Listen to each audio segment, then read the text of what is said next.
토트넘이 8경기 중에 페리시치가 선발로 나온 5경기에서 1무 4패인데 벤데블 윙백 선발로 기용한 경기는 3전 전승이거든요. 이거는 좀 답이 명확하지 않아요? 그렇죠. 그러니까 통계 자체가 보여주는 것은 선명해요. 페리시치가 나왔을 때는 이기지 못하더라.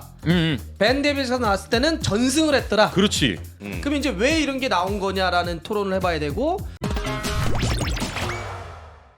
토트넘 이야기 좀 해보겠습니다. 아까 저희가 이제 손흥민 선수 이야기를 하면서 토트넘 이야기 잠깐 했었는데 노팅엄을 상대로 3대1로 이기면서 리그 4위 그대로 유지했고요. 네. 약간 이제 분위기 반전하는 그런 계기가 된 것 같습니다.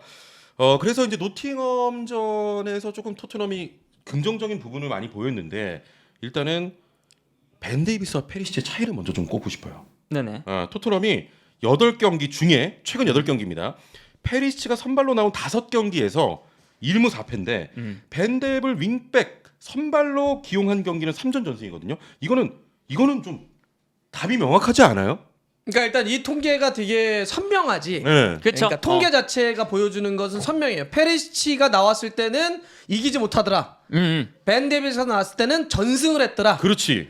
그러면 이건 반박 불가 아니냐? 페리시치 빼고 벤뎁 써야 되는 것 아니냐라고 하는 이런 통계들이 나오고 있는 거죠. 예, 일단 예. 이 통계 자체가 의미하는 예. 건. 그럼 이제 왜 이런 게 나온 거냐라는 토론을 해봐야 되고, 그다음에 이게 어느 정도까지 우리가 의미를 부여해야 되느냐 이 이야기도 한번 해봐야 되는 거죠. 네네네. 저 어떻게 보세요? 일단 뭐 페리시치가 후반기에 진짜 안 좋아요.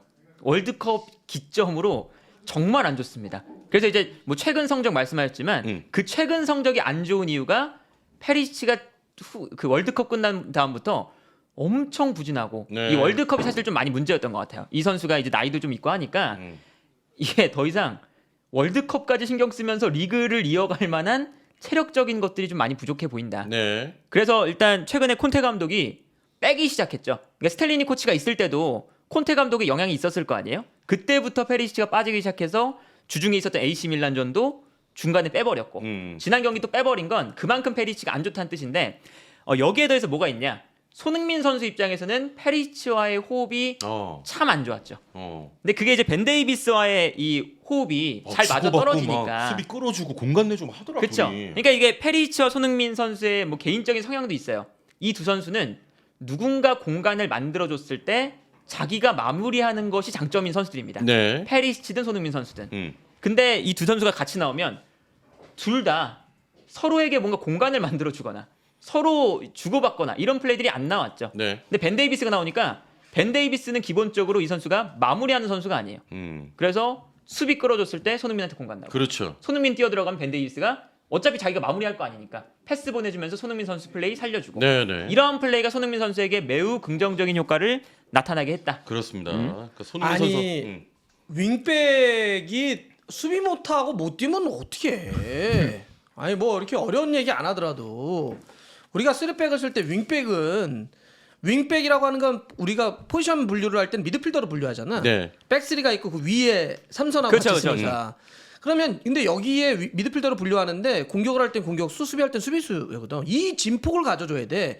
엄청 뛰어야 돼. 그리고 공격 못지않게 당연히 수비도 해야 되지. 그렇죠. 그럼요. 페리치 수비가 안 되고 못 뛰잖아. 기동력이 안 되잖아. 그럼 윙백을 왜 세우냐고.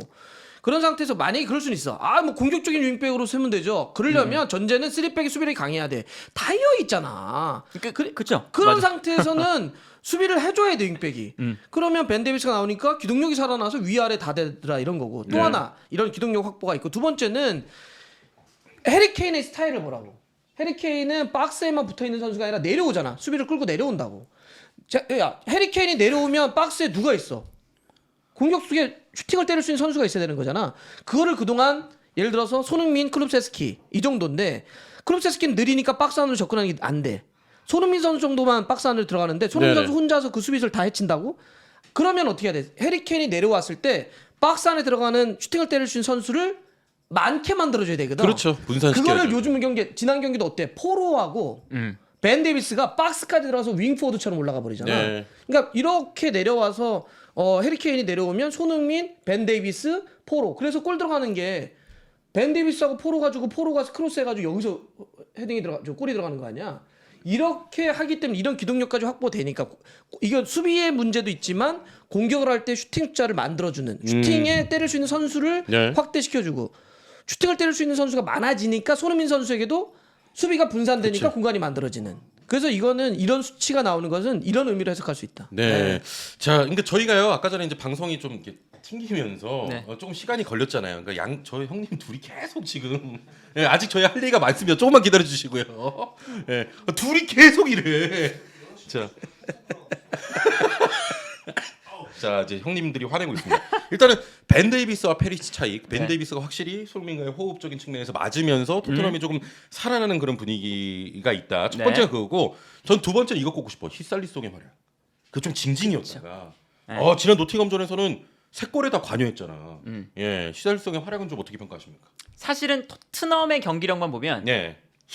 쿨루셉스키 대신에 히샬리송이 나온 게 어마어마한 차이를 만들어냈죠. 나도. 그리고 그 히샬리송 옆에 있는 포로와 히샬리송의 조합이 매우 좋아요. 네네. 그리고 포로가 아까 말씀하신 것처럼 윙백은 공격 수비 왔다 갔다 해야 되잖아요. 그렇죠. 근데 포로도 마찬가지로 수비가 진짜 안 되는 선수였습니다. 근데 그 뒤에는 로메로가 있죠. 그렇지. 그래서 로메로 포로 히샬리송 조합이 지난 경기 되게 좋았어요. 그래서 포로가 공격에 완전히 집중을 할 수가 있었고, 첫 번째. 그리고 이 아까 말씀드린 것처럼 누군가 패스를 하면 누군가 달리는 선수가 있어야 조합이 좋죠. 그렇죠. 근데 포로는 패스하는 선수, 히샬리송은 저돌적으로 침투하는 선수. 네. 요 조합이 너무 좋으니까 클루셉스키가 못 해줬던 손흥민의 반대편에서 흔들어줄 수 있는 선수가 생긴 거죠. 네네. 그러니까 히샬리송 쪽에서 계속 수비가 흔들리니까 자연스럽게 반대편에 공간이 나고. 그렇죠. 이제 우리가 뭐 흔히 말하는 아이솔레이션이라고 하죠. 반대편으로 전환 패스가 들어갔을 때 손흥민에게 득점할 수 있는 찬스, 플레이할 수 있는 공간들이 많이 나왔다. 예.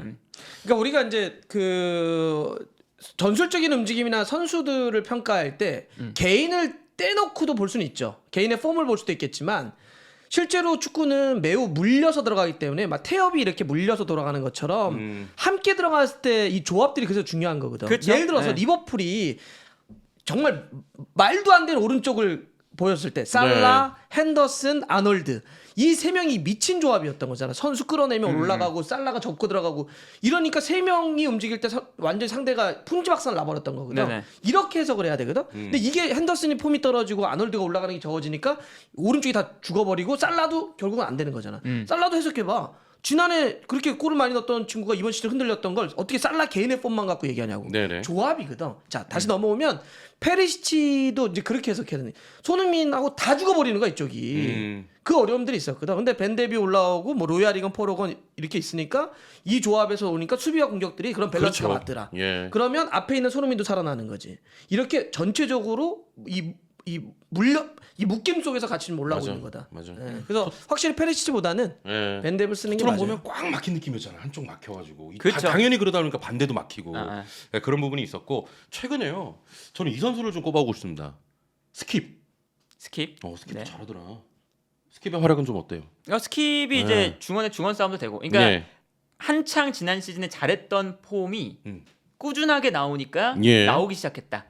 물론 벤탄쿠르가 빠진 건 너무 아쉽지만 이 벤탄쿠르의 자리를 잘 스킵이 메워줘요. 잘 메워주고 있어요. 네. 그래도 이제 뭐 전환 패스도 잘 뿌려주고 경기 시작하자마자 나왔던 그 히샬리송에게 한 번의 패스 넘겨주는 거 그런 패스도 종종 나오고. 그래서 이 스킵의 존재가 토트넘에게 아주 큰 힘이 되고 있다. 매우 좋아요. 뭐 내가 스케이블 뭐 만나서 이렇게 안 해봤으니까 네. 어떤 성격을 갖고 있는지 모르겠는데 느낌은 되게 이렇게 분위기 많이 타는 친구 같아. 그러니까 좀 약간 멘탈이 약해 보여. 무슨 잘 얘기냐면 흔들려? 안 될 때는 막 확 이렇게 풀이 죽고 뭐가 이렇게 으쌰으쌰하면은 막 올라가는 선수 같아. 그러니까 갖고 있는 건 많은데 그런 선수 있잖아. 막 성격이 너무 이렇게 막 꽁해가지고 예. 막 힘들어하는 친구들이 있거든. 약간 그런 느낌이야. 그러니까 우리 스킵이 어렸을 때 되게 잘한다고 막 그랬을 때 우쭈쭈에서 많이 올라왔었거든. 근데 어느 순간 폼이 작살났냐? 부상당했어. 부상당한다. 부상당했는데 회복이 자꾸 늦어지고 하면서 얘가 이게 갑자기 선수가 훅 떨어져 버리더라고.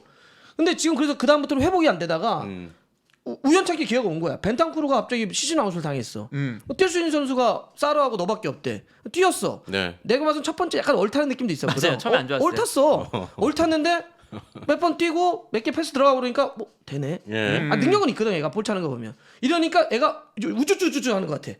그걸 자신감 좀 있게 탄다. 서더라고. 그런 거를. 그러니까 잘 모르겠지만 딱 보면 약간 멘탈이 조금 약한 느낌인데 그래서 분위기 타는 것 같아. 잘 네. 된다고 하면 막 확 잘 되고 또 그러다가 또 안 되면 이게 확 꺾이고. 그럴 수 있겠다. 약간 느낌은 좀 그래 보여. 맞아, 이게 많이 이게 좀 있어. 맞아요. 약간 그런 거. 기복이 좀 있죠. 기복이 좀 있는 네. 느낌. 자, 아무튼 근데 토트넘 그래도 4위야. 이제 맨유랑 승점이 이제 2점 차밖에 안 나거든요. 그렇죠. 그렇죠. 막 무너지니 뭐니 해도 지금 4위로 올라가고 있고 어떻게 보면 3위까지 노릴 수 있는 상황인데 안 돼. 안 돼? 안 돼. 왜 이렇게 토트넘 그러니까 기복이 심한 팀들끼리 좀 붙어 있어요. 그러니까 뭐 맨유 같은 경우는 사실은 저는 한 경기 덜 치렀고 네. 맨유는 사실은 경기력이 약간 일정해요. 그래서 맨유보다는 이제 그 밑에 팀들 뉴캐슬, 토트넘, 뉴캐슬, 브라이튼, 리버풀. 리버풀이거든요. 예. 근데 이 네 팀이 다 기복이 되게 심해요. 그렇지. 이번 시즌에. 네. 그래서 뉴캐슬하고 브라이튼도 지금 경기를 많이 안 했어요. 토트넘보다. 그래서 다 이기면 역전입니다. 네. 근데 이거를 다 이길 것 같지가 않아요. 그러니까 불안불안하니까 여기도. 그러니까 예. 지금 이 네 팀이 마지막까지 계속 서로 뭐 마지막 가면 이제 경기 수도 같아지잖아요. 예. 한 경기 누가 지면 누가 올라가고 또 누가 이기면 또 누가 다시 올라갔다가 이거 지난 시즌하고 똑같이 될 그렇죠. 거다. 예. 네. 아마 시즌 말미까지도 계속 이런 순위 경쟁이 치열할 것 같습니다.